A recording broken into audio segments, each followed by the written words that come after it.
Good morning, everybody. How are you? Welcome to The Sweat, presented by DraftKings. I'm Emerson Lotzia alongside Jessie Coffield. Welcome back. We have missed you. Oh, my God. Today's show is packed with NBA Chaser fade. We got to look at tonight's 8-game hockey slate around the NHL with our experts. Plus, you know, we're getting our golf gurus picks for this week's Sony Open in Hawaii, the home state of the happy, hairy Hawaiian Reed T. Fowler. I wish we were in Hawaii right now. Me too.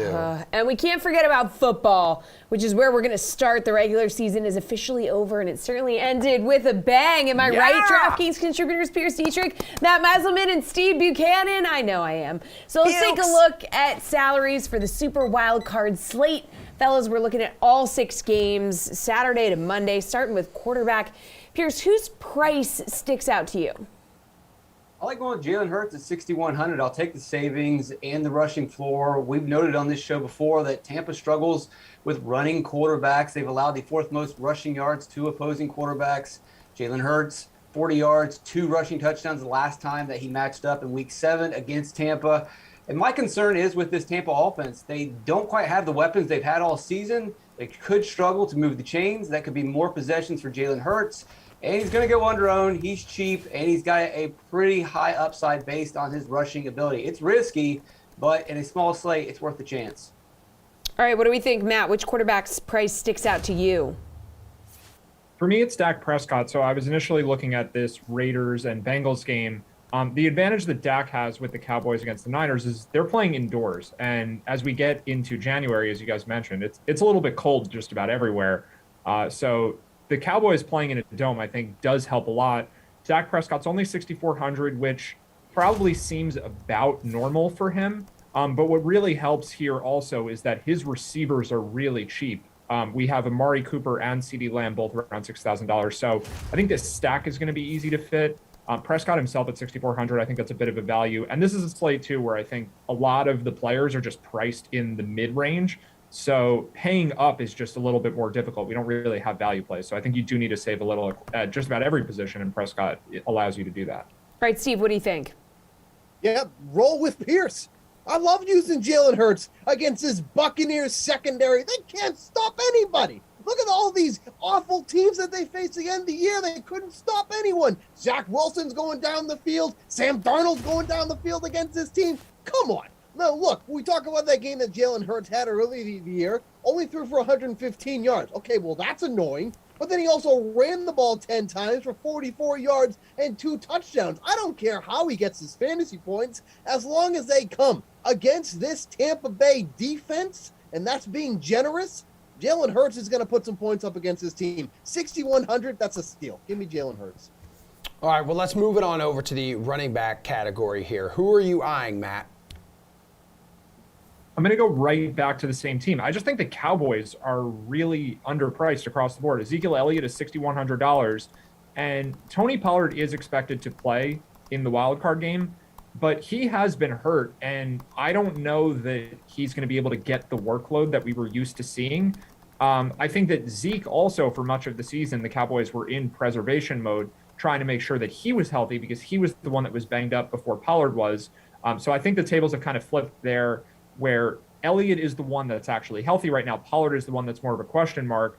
And if the Cowboys need to throw more, or if they have leads, those are both situations that set up well for Elliott. He's their more reliable running back, and he's their better pass blocker is really the big thing here. So in these passing situations, I think we see more Zeke on the field, and this could be a game where his snap count is much higher than what it was throughout the regular season. Steve, hook me up with a running back you like. Yeah, Joe Mixon is the most expensive running back on the slate, but 6,800 is hardly a high price that you have to pay in this game against the Raiders. You know, we talk about how bad the Bucs are through the air. The Raiders are atrocious on the ground. We've already seen Mixon shred this team already this season. Back in Week 11, ran the ball 30 times for 123 yards, 2 touchdowns, and averaged 4.1 yards per carry. We obviously haven't seen him since Week 17 against the Chiefs because he was on the COVID list, so he didn't play in Week 18. But this is someone who's going to carry the ball at least 15 times. He's going to be used immensely in the red zone. So that type of upside against a run defense that can't stop anything. Let's be fair, the Raiders probably shouldn't even be here to begin with. So they're just happy to be in the dance. The dance is going to be over. Parents are out front to pick you up. Time to go. The dance is over, buddy. Joe Mixon's going to be the one to run them out of the building. God, so embarrassing when your parents were outside to pick you up. I was always Park like, down the block! I was always like sad, miserable. You always wanted to like have it go like one more hour. Yeah. You know? Yeah. You're like, nope, get in the They car. were like, get in the minivan. All right, Pierce, whose parents are going to be ready to pick up your running back? Well, I usually had already left at that point in my life. So Oh! that's another story. Pierce was the chaperone. No, I never did it. I refused. Anyway, Sony Michel, 5,400. Talking about bad defenses, and there's some edge here. People are going to see that Arizona, they have a good rush defense. They don't. I don't know what's going on at Football Outsiders, but Arizona's rush defense is not good. For whatever reason, the data hasn't updated. Last week, they gave up 190 yards. Yes, they stopped Dallas, but Dallas had injured running backs. 100 yards to Jonathan Taylor, 100 yards to Craig Reynolds, whoever that is. 80-some yards to Sony Michel, 90 yards to Montgomery, 140 yards to 3 different running backs for Carolina. This is not a good run defense. Michel may not be the greatest running back on the slate, but he does have a good offensive line. And I like taking advantage of this matchup that most people don't really perceive as a good matchup. All right, how about wide receivers? Talk to me, Steve. Yeah, I think this is actually a pretty good spot for Amari Cooper. Matt's all been all over the Cowboys thus far, but I think this is a really good spot for Amari Cooper going up against the 49ers. They've been running like this carousel of characters at cornerback, whether it's injuries or COVID issues or whatnot. But, Cooper has quietly seen at least 7 targets in 4 of his last 5 games, putting up some solid production at his price point. I mean, he's all the way down at 5,900. That's a dramatic drop-off than what we've seen from him over at least the past month or so. This is such a cheap price for Amari Cooper. So at this price point, for somebody that's getting the amount of volume that he does against a very beatable 49ers secondary, I think this is a great spot for Amari Cooper. This is a value we very rarely see for somebody with the volume that he gets. So I think Amari Cooper is one of the better plays at wide receiver this week. Yeah, just 5,900. Pierce, where are you going for your wide receiver? Well, let's take the other Cooper, and he's not much of a value, but Cooper Kupp, he's the best receiver in football. No one can guard him. You don't really need much more deeper analysis than that. He has a great offensive line that's protecting his above-average quarterback, and also Arizona's pass defense, not very good. In December, they lost Robert Alford, one of the best cornerbacks in the league. Since then, they've allowed 14 touchdowns and just 1 interception. This is, again, a defense that can be targeted, that on paper supposedly is good, but they are not playing well. Yeah, you got to find a way to afford Kupp, but if you can get there, you absolutely jam him in. All right, Matt, where are you going? So Steve mentioned the game that I've been talking about with the Cowboys. I'll go back to the game that these guys were talking about with Eagles and Bucks. Tampa Bay is really shorthanded at wide receiver. So Cyril Grayson was elevated to their number 2 for the final week of the season, and he got injured also. They're obviously already without Antonio Brown and Chris Godwin. Now we have Brashad Perriman at 4,700, who I think might be the best true value play. I mean, Pierce is right. Like, Cooper Kupp is still a value at $9,000, but I think among cheap players, which may be, a tough commodity this week, just it's going to be hard to fit in expensive players. Perriman at 4,700 figures to be a starting wide receiver, assuming Grayson's out. And he's in a game where there should be a lot of passing, and especially with Tom Brady being your quarterback in that game, Jalen Hurts may be running the ball himself on the other side, but Brady's going to have to throw. So I think Perriman could be in a good spot depending how the injury report shakes out later in the week. Pierce, talk tight end to me. This is your position. This is typically where you shine or you either fail tremendously. Probably the latter more than the former. Dallas Goedert is going to be the guy. You can consider playing Jalen Hurts by himself, but if Jalen Hurts works this week and wins the GPP, it's not going to be purely on rushing yards. He's going to move the ball through the air, so you're going to have at least one of those Philadelphia receivers, and the guy to go to will be Dallas Goedert. I mean, you look at what Tampa Bay has done. They've allowed 92 receptions to tight ends. That's the 6th worst in the league, and Philadelphia, as they've gone on this hot streak to make it into the playoffs, a lot of that's had to do with Dallas Goedert. 5 of these 6 wins, he's had a 5-catch, 60-reception yard floor. I don't think it's unreasonable to expect him to get around 8 receptions or 100 yards and a touchdown based on some of his game logs. Yeah, he had a down game against the Giants, but that was a blowout. He really is the one guy that you want to pair with Jalen Hurts if you're going that direction. It may be the first time you've given us a starter at tight end since week 4 or 5 or something. So, hey, listen, you are getting better. You are improving. You're doing great, Thanks. sweetie. Matt, who's your tight end? I'm going to take a little more of a GPP angle with this one, and it's a guy who definitely could be underpriced. There's just a lot of uncertainty with him, and that's Darren Waller at $5,700. Like, this price is nuts if Waller's healthy. The thing is, we just don't know how healthy he is. He came back for the Raiders' final game of the season. It's unclear, just how he looked. I mean, to me, it seemed like at times he looked like the typical Darren Waller who could be a target monster, and at other times he just wasn't running the routes in the same way that he used to. So, like, if you want to take a shot that Waller's healthy and picks up the targets like he was earlier in the season, he could crush at that price tag for $5,700. And it's a good matchup, too. The Bengals defense isn't particularly good either. So I think that there's a pretty low floor with this one if Waller's not healthy. But I think for his price, he has the most upside of any tight end on the slate. Steve, who's got some upside for you, tight end? I don't know if I'd say he has a lot of upside, but he's $3,200. Oh. He has at least 6 targets in 4 of his last 5 games. It's CJ Uzomah. If he gets into the end zone, that's all you're going to need for him to pay off his salary at how low it is. The thing that appeals to me the most is that the Raiders are just not a good team against opposing tight ends. They're one of 3 teams that allowed at least 10 touchdowns to that position. They gave up over 1,000 receiving yards to that position. So look, Uzomah at 3,200 is not a sexy play by any means, but you got to need at least one of these plays if you want to jam in some of these high-priced guys like a Joe Mixon, like a Cooper Kupp, or whatnot. So Uzomah's that guy. I don't give a crap about the tight end position. Just want to get some value in there. If he makes a few catches, I'm satisfied. Just give me that guy. Speaking of value, let's really go there, Matt. Give us a value play. Well, the best value for sure today is that my phone is getting notifications from Emerson while I'm speaking to Emerson. I mean, it's so much at one time. It's just great. I am popular. I am a star, and I am on television. Wow. So I'll give a potential value. I already mentioned one running back. We'll just go back there because I do think some of them, there's a few that are pretty underpriced. But Leonard Fournette, if he gets back into the lineup and resumes his normal volume as the starter in Tampa Bay, he's only $5,900. Like, Fournette was into the 7,000s just a couple weeks ago. We don't know yet if he's going to play. We don't know if he does play, how much of the game he'll be out there for. So this is just one to keep an eye on because Fournette with a full workload, I think, is probably the best points per dollar running back on the slate. All right, Steve, talk value to me. Yeah, I've mentioned him before, but going back to the Cardinals with Antoine Wesley, this is somebody who had 3 touchdowns over his last 3 weeks of the season. Look, he's getting some targets now that DeAndre Hopkins is out of the mix here. We expect this game between the Rams and the Cardinals to be going back and forth in this one. So the new added opportunities that he's been getting, his salary really hasn't caught up. He's still only $3,300. So if you want a value play in what's expected to be one of the highest scoring games on the slate, Wesley will allow you to do that. And Kyler Murray has used him in the red zone too as well. All 3 of his touchdowns this season have come over the past few weeks. So at that price point, if he gets in the end zone, that's all you're going to need here. So give me Wesley. All right, Pierce, where are you going?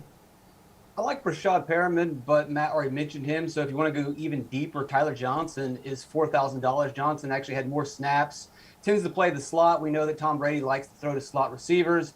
And, the story is no Brown, no Godwin, no Grayson. Brady will probably throw the ball to Mike Evans and Gronk a lot, so you definitely should consider rostering them. But the ball's got to go somewhere else. I know Fournette should be back. But remember, Fournette's role was to run the ball and catch passes nonstop. I can't see him going from the injury reserve list to all of a sudden being a big-time player. Someone's going to have to step up and fill the void. So if Perriman or Johnson, one of those guys, are going to be key value on the slate. That was fun. That's how you do an A-block, guys. Sure Great work. Plenty more to come, though, here on The Sweat. We're going to take a look at tonight's 6-game NBA slate. That's coming up next.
Welcome back to The Sweat. I'm Jessie Coffield. He's Emerson Lotzia, and we've got a baller duo here to help us out with tonight's NBA slate. Say hello to DraftKings contributor Gary Thorne and RotoWire's Nick Whalen. All right, it's an NBA Chaser Fade edition of NBA Chaser Fade. So agree or disagree with the following DFS and Sportsbook plays on tonight's 6-game NBA slate. Highest price guards tonight, Steph Curry, 10-7. Fred VanVleet, 9-6. VanVleet has put up over 50 DK fantasy points in 7 of his last 8 games. So chase or fade, rostering VanVleet over Curry, Garion. I'll chase it more in the sense of I'm just willing to pay down at point guard tonight, or pay down slightly at point guard tonight. I do think VanVleet is viable, especially if we do find out later in the day that both Scotty Barnes and Gary Trent are out of this game. That really just takes away 2 of the Raptors' 4 guys who can create off the dribble, and that would really put a lot on VanVleet's plate in this particular game. But, you know, Phoenix, really fantastic defensive team. Memphis, who Steph Curry is going up against, also top 3 in defensive rating across their last 15 games. So these aren't fantastic matchups for either of these guys, if we're being honest. And I think there's a tier of point guard tonight, and it kind of starts with Ja Morant, who's just below $9,000. I think it involves D'Angelo Russell, and then it also involves Shai Gilgeous-Alexander, who is just dirt cheap tonight for what he has been for most of the season. I know he's in a bit of a shooting slump right now, but if I can get SGA for less than $8,000, I just think that's the guy I want at point guard, let alone VanVleet or Steph Curry. Nick, Curry, 10-7, or VanVleet at 9-6? Oh, no, you're muted. Oh, God, no. Come on, man. I need to hear you. There you we go. go. Yeah, let's hear it. Let's hear it. Let's hear There it. we go. If it's one or the other, I'm going VanVleet. I mean, Stephen Curry, cautiously, you never really want to pick against Stephen Curry, but we're now 21 games in to a streak where Steph Curry is shooting under 40%, dating all the way back to Thanksgiving. So, you know, he sprinkled in some big performances in there. He had that 46-point game against Memphis just before Christmas. He's had plenty of 30-point games. But on the whole, you know, it's kind of been a slow come down from that super fast start that we saw from Steph Curry. So he hasn't quite been the same guy over these last 4 or 5 weeks that he was over the first 4 or 5 weeks of the season. And meanwhile, like you said, you know, in the intro to the question, I mean, VanVleet's been over 50 DraftKings points in 7 of his last 8. The Raptors could be without 2 starters, you know, including a fairly high usage player in Gary Trent. So I think things line up pretty well for VanVleet here. But I mean, like Gary said, SGA is another name to be that jumped out. I mean, he's almost $2,000 cheaper than he was like 6 games ago on DraftKings. So, yeah, obviously there's a reason for that. The performance hasn't been great, but I think you're getting a pretty big discount on SGA tonight. All right, Nick, there's a similar situation at center. Nikola Jokic is going to cost you $12K, the most expensive player on the slate. You could also spend down, though, for Karl Anthony Towns for $2,000 less, and he's coming off nearly 65 fantasy points in his last game. So Chaser Fade Towns is the one that you're rolling with. You know, I guess I think I would still lean Jokic here, you know, especially if you're maybe saving some money and going with someone like SGA at point guard. I think it makes it a lot more palatable to pay up for a guy who, like you said, is the most expensive player on the slate. And, you know, I talked about Steph Curry kind of going into a mini slump by his standards. We haven't really seen anything like that from Jokic at any point over the last 2 years. I mean, even his down games, he still approaches a triple-double. He was 8 of 21 from the field, kind of a rough game for the Nuggets against OKC over the weekend. And it felt like Jokic just didn't really have it. Still finished with 22, 18, 6 assists, and 1 steal. So his bad games are still like career best fantasy games for 95% of the league. So I really have no problem paying up for Nikola Jokic. All right, what do we think, Gary? And you just want to pay up here in this spot, or do you want to save the $2,000? Yeah, I have to echo what Nick was talking about. I think the one thing with Towns is just that level of inconsistency that you don't find with Jokic. I mean, we talk about all the time, like, oh, so-and-so is out tonight for Team X, and that's the reason that this guy, this superstar player, could possibly average 1.6 or 1.7 DraftKings points per minute. Jokic for the season, with no other caveat, is averaging 1.75 DraftKings points per minute. He is an absolute monster and has been that way basically since the start of last season, where if there's been a very, very consistent knock on Towns, it's that he just doesn't take enough shots, and that's maybe not even his fault. This is now the second coaching staff we've been kind of talking about this with, but you know, this is someone who plays for a team where 3 different starters have a usage rate above 25%. I mean, the 3 games prior to his explosive performance against the Rockets, one of the easier matchups you could possibly draw as a big man, his usage rate was sub 27% in all 3 games. So I'm not saying Towns is a bad play by any means. I mean, 10K is a fair price, I think, for Karl Anthony Towns, but I just don't think he has those 95th percentile ceiling nights as often as Jokic does. And I think $2,000 isn't enough for me to separate these two guys in terms of who I'd want to play over Jokic. So I would just go with Denver's big man. All right, so who are you going to chase for some value on tonight's slate, Garion? So this is a fantastic slate in the sense that it's the first one in a very long time that I can remember that is not heavily impacted by COVID. It's kind of fun in that way. It's like a normal NBA slate. The downside to that is we don't have these obvious pockets of value like we've had the last basically month. I think the one team that's probably the most beat up in one specific area is the Los Angeles Clippers. They just don't have many wings available for tonight's game. Paul George is obviously still dealing with his elbow injury. Luke Kennard is in the health and safety protocols. Justice Winslow just joined him in the health and safety protocols. So you've got 2 guys on the Clippers, and believe me, trying to figure out the Clippers rotations the past 2 weeks have been headache-inducing. But I think Amir Coffey and Brandon Boston are both going to have to play somewhere in the realm of 25 to 35 minutes tonight. And both have shown the ability to be explosive scorers and to be really good DFS assets. So Coffey's 4,400, Boston's 3,700, and has a little bit more positional versatility. So maybe I lean Boston here, but I honestly think both guys are viable at their price point because the Clippers are just going to need bodies in tonight's game against the Nuggets. All right, Nick, which game are you going to target here for some value? Well, I'm going to target that same game, but look on the other side. And Garion's right. It does feel like the worst is behind us as far as COVID absences. You know, players are now emerging within like 4 to 5 days instead of what felt like 7 to 12 days for a long time. But we still have one, fairly meaningful COVID absence in Denver, and that's Will Barton, who entered protocols on Monday. So, to me, that opens up some value kind of at that shooting guard wing position. Denver's a little undersized there. They're kind of using like 4 or 5 smaller guards. A lot of those guys playing up a position. So Monte Morris, to me, makes some sense at 4,700. You could always chance it with Facundo Campazzo at 4,600. But I think the guy I like the most, and I do worry that maybe he's going to be a somewhat popular pivot because of his price, 4,100, and the fact that he played 32 minutes against OKC on Sunday. That's Austin Rivers, who had 6 3-pointers, 22 points in that game against OKC.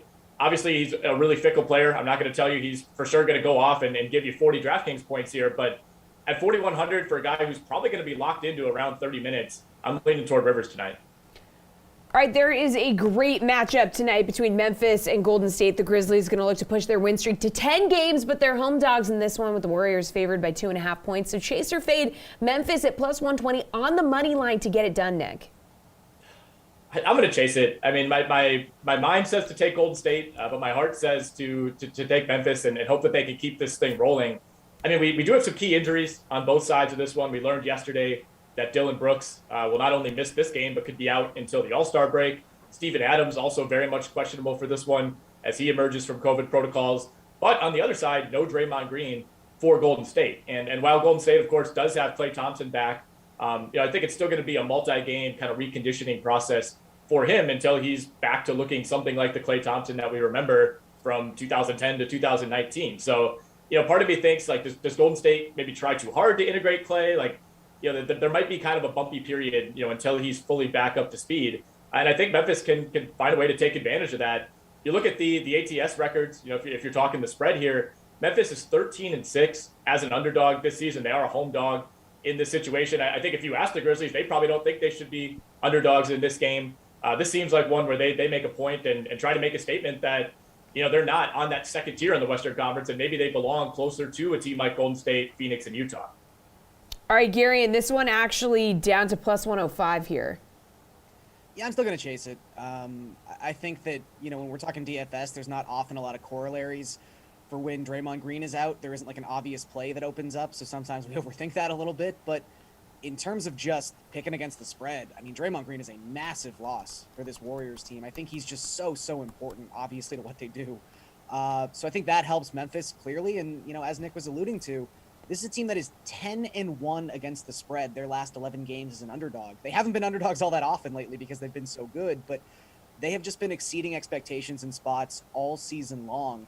And across the last 15 games in the league, they have the best net rating by far, where Golden State's still pretty good. They're outscoring opponents by 2 points per 100 possessions, but that's 11th in the league compared to the 10.9 points per 100 possessions Memphis is outscoring their opponents. Golden State has been a much better team at home this season. They're outscoring opponents by 14 points per 100 possessions at home and just 2.8 points per 100 possessions on the road. So they're still very good. They're one of the best road teams in the league, but they're not quite the same team when they're leaving Golden State. They're not quite the same team when they don't have Draymond Green. I just think you have to keep rolling with Memphis tonight. Slate approved pick time, gentlemen. Your favorite DFS or sportsbook play tonight is what, Garion? So I'm going to go back to DFS. This is not something I ever thought I'd say. I love Kyle Kuzma at $8,400. It's a huge price point. I understand that, but this is someone who has now scored over 40 DraftKings points in 6 consecutive games. He's averaging almost 12 rebounds a night if you go back across his last 9 starts, and no team in basketball gives up more opponent rebounds per 100 possessions than the Oklahoma City Thunder. Kuzma could honestly just grab 16, 17 rebounds tonight. It's kind of crazy we're living in this world, but I trust Kyle Kuzma. I think he's a pretty good play. All right, let's go, Nick. Bring us home. I'm going with a big number tonight. I wish I felt a little bit better about it, but I'm trusting the Chicago Bulls. I think this is a massive bounce back spot for them. They took a weird loss, lost by 14 to the Dallas Mavericks over the weekend. I'd like them to cover 13.5 at home against the Detroit Pistons, who are coming off of a win over Utah. I know Detroit has looked a little more competent of late. They've started to log some victories that maybe mean something, but they're also a week removed from losing to the Hornets by 30. I think this is one of those nights. It's a get-right game for Chicago, and it's kind of a major regression game for Detroit after that win over Utah. All right, farewell, basketball dudes. We've got our hockey panel joining us for some DFS advice after this quick break.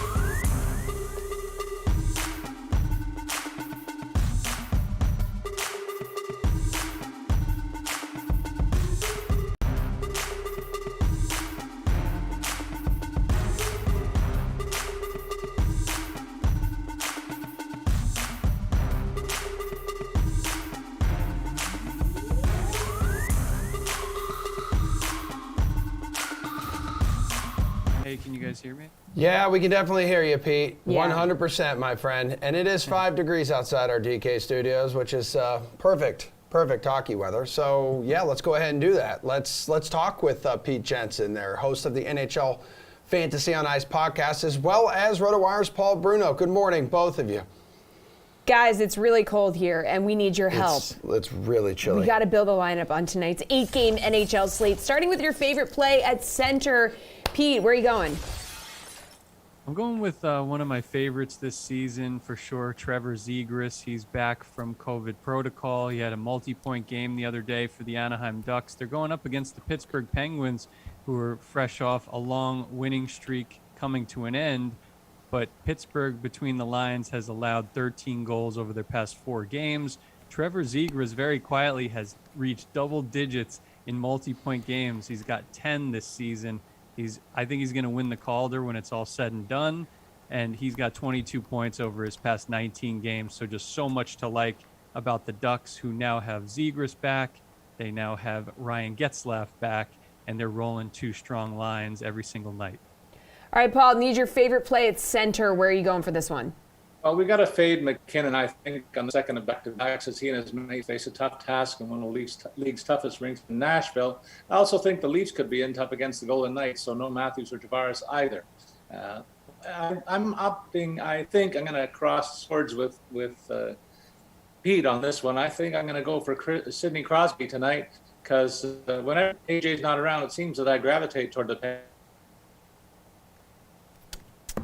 And we flat out lost him. It's so cold, Paul froze. You hate to see it. You do hate to see it.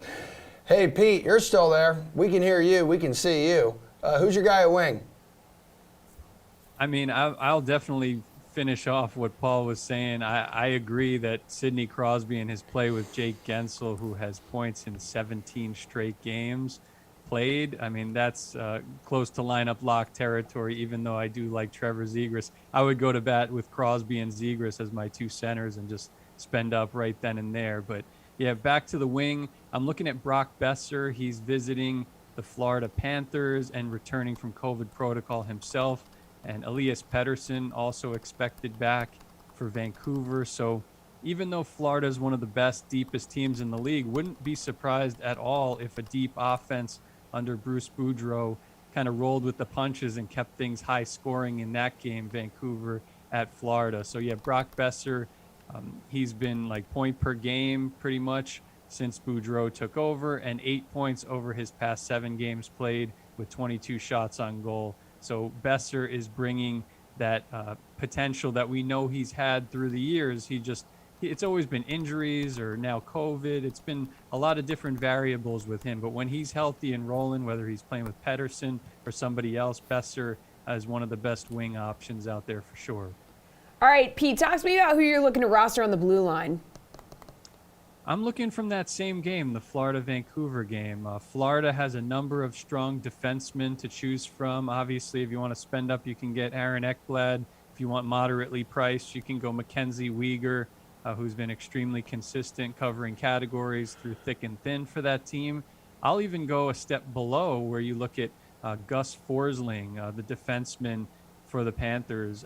He's among their leaders in blocks, in assists. He's still, I think, long overdue for his first goal of the season with none on 58 shots. Would not be surprised at all if that came tonight. And again, I think it's going to be high scoring. So try to get a couple of Canucks and or a couple of Florida Panthers and extend it to the blue line, because Florida's got one of the deepest D-cores in the whole league. Paul, welcome back. The show has not been the same without you. Who is your guy at wing tonight?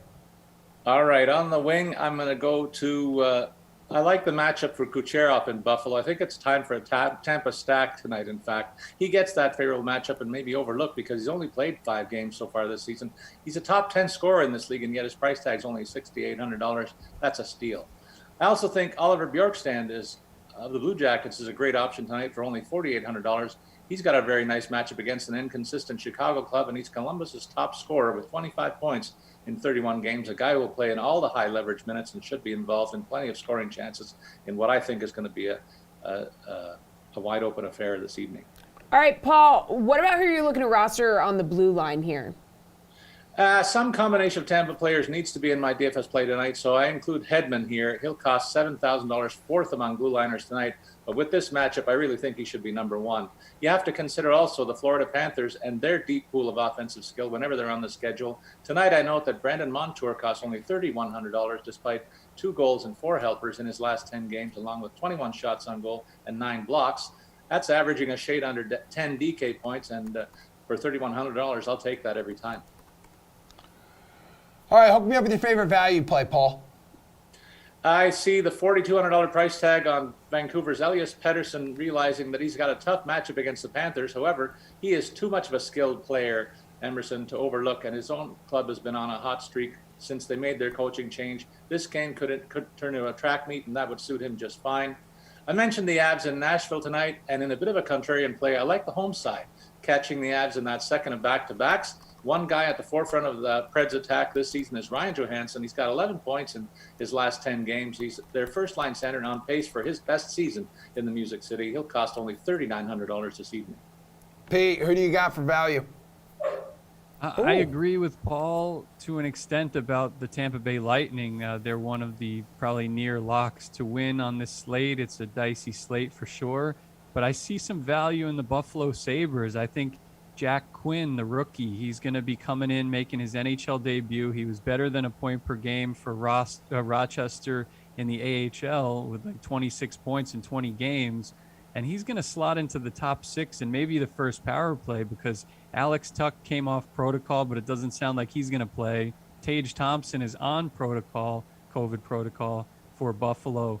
So there are going to be holes in Buffalo's top 6, and this is going to be a showcase for sure of what Jack Quinn can offer, the former 8th pick in the 2020 draft. Very high ceiling for Buffalo, and one of the many players that's getting me excited about the long-term trajectory of this franchise. So I would even go so far to say against the grain play, Jack Quinn, slot him into your lineup and just take your chances, because it's not like plus minus is going to work against you, and he's going to be playing big minutes against the Tampa Bay Lightning here. Tough task, but I think he's made for this moment. All right, favorite team to win tonight? Hook us up, Pete. Yeah, I mean, I think the obvious one is the Tampa Bay Lightning against the Buffalo Sabres, who are winless in their past 5.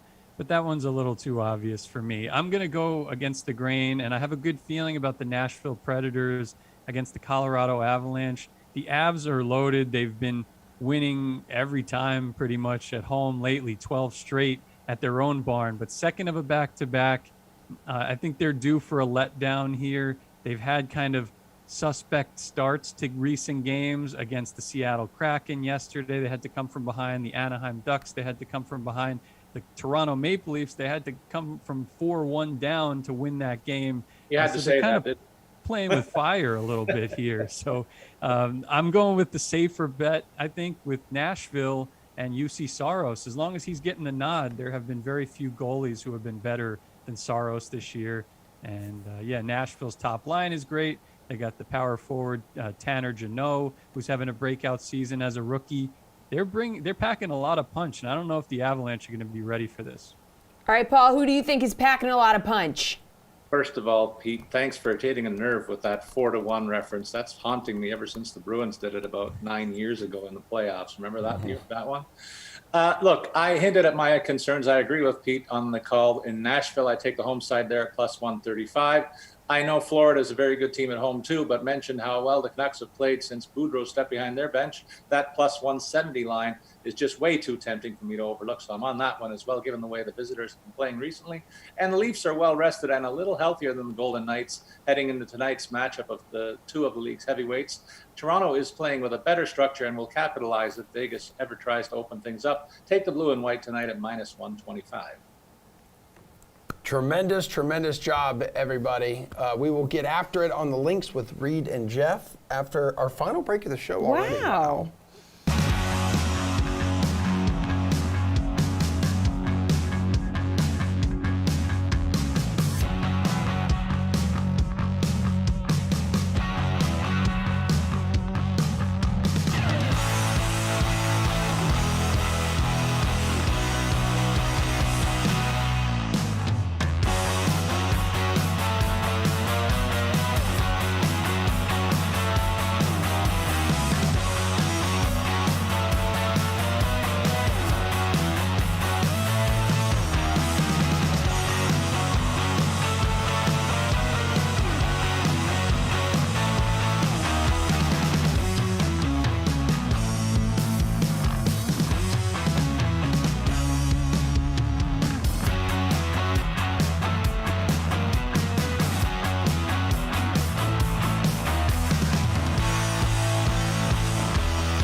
We love dudes who can roll a good meatball, and we're going to talk about some of them right now with DraftKings contributors Jeff Ulrich and Reed T. Fowler. Literally does not make any sense. Dude, this is yes, PGA Tour high or low. So are the following golfers' odds too high, aka too long, or too low, aka too short, for this week's Sony Open in Hawaii, where we all wish we were? Jeff, your guy, Cam Smith, plus 800, too high or too low? Wow.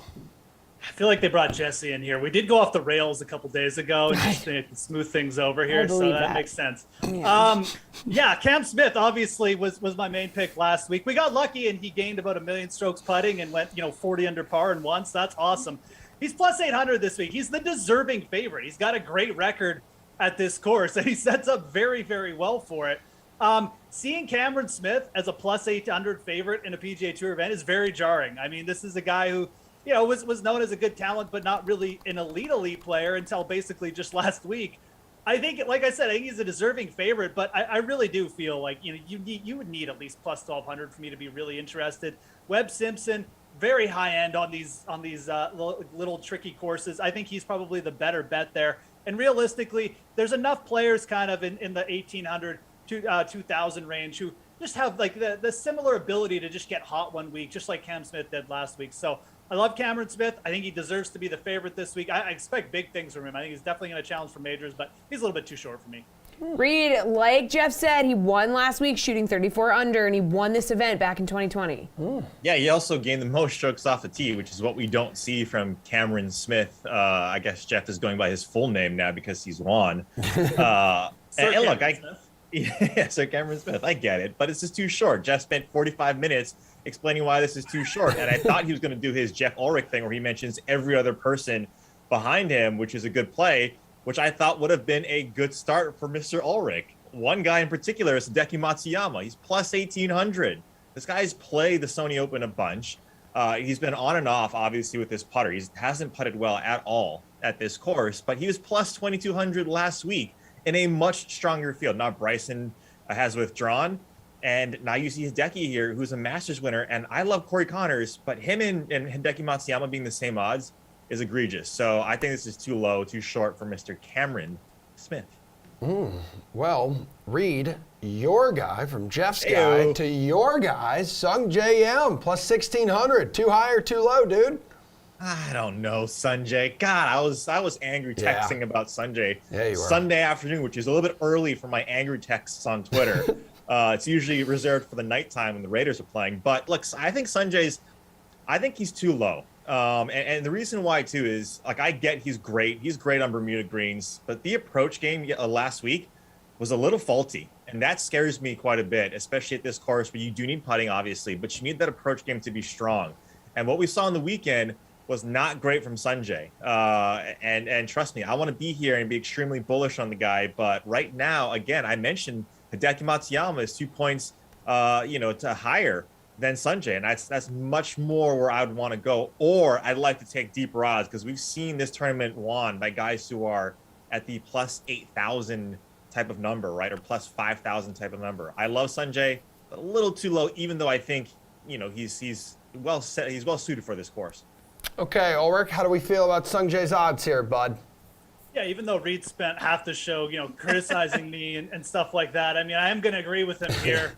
You just deal with that stuff off camera, pal. But I think Sanjay's a little bit too short as well. I mean, he was okay last week, but this is a player who, like, you really will need the putter to get hot, and it doesn't happen that much with Sanjay. So, like, a top 20 finish, yeah, probably, maybe even a top 10. But I think you look at the odds too, and Reed mentioned Matsuyama, which I agree. I mean, I'm not sure why Hideki is bigger than like Leishman or him, but I think even going further back, like, why is Abe Answer, who sets up beautifully for a course like this, is a better putter, quite frankly, and he's plus 2,200. I mean, I think Answer, a guy who played last week too, is a very good target there at plus 2,200. That is probably where I would start on the DraftKings Sportsbook right now. So yeah, Sanjay is fine. He's definitely playing well. He's got that fall momentum from the win, but I didn't really see enough last week to make me want to dive in at plus 1,600. I think he's too short. There's better targets in the 2,000 range. I know Reed likes the Taylor Gooch there, plus 2,500 range.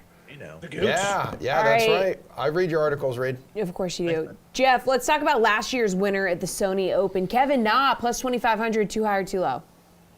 Again, I mean, I guess we're just throwing, cold water on everything this week, but I really do think Kevin Na is too low here. He sets up beautifully for this course, but Kevin Na is really kind of like a spike player. He's kind of a player you want to get when the sentiment is a little bit low and you're getting a chance to go in on him at like 40 or 50 to 1.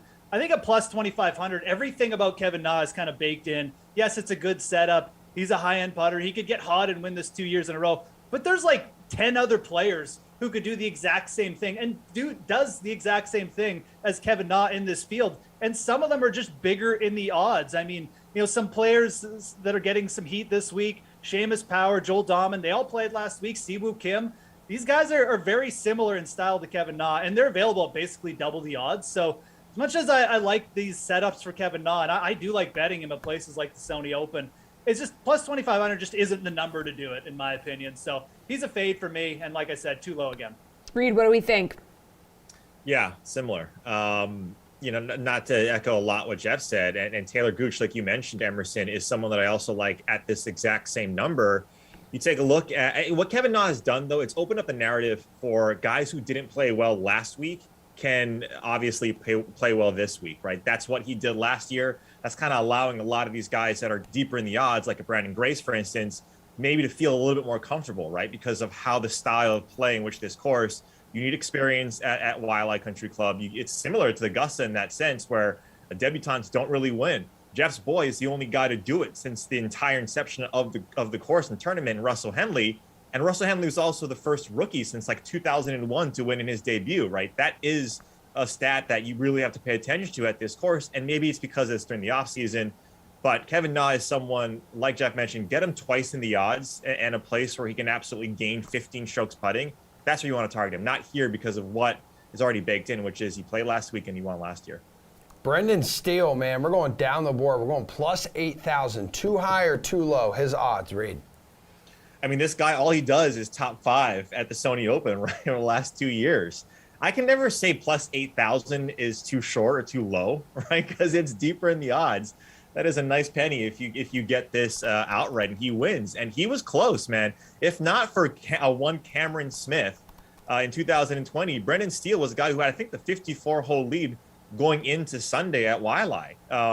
So I personally don't mind if you want to go to Steele, because this is a little bit more of, like I mentioned, course history, and you need to play well at Waialae. Well, you don't need to play well, but you need to have played Waialae. Again, there's guys that I like twice in the odds, basically, over Brendan Steele. I mentioned Grace, who's definitely there. He won RBC Heritage. He's at plus 1,000 or plus 10,000. He's done well at the Mayakoba. So there's other guys, again, deeper in the odds than Steele, but I am not going to fault someone and say it's too short at plus 8,000. All right, Jeff, how we feel about this? T4 at this event last year, runner-up in 2020. I mean, I actually think these are almost like you could make the argument that they're a little bit too long. Brendan Steele isn't a player I think about that often, but when he does get in good form, I mean, he can certainly go off for a spike week. He's improved his putting a little bit as he's gotten older. And, again, like, I don't really feel like Waialae should be a great fit for Brendan Steele, but for whatever reason, he's gone runner-up T4 at this event the last 2 years. He's just played really well here. And, you look at what he's done coming in as well.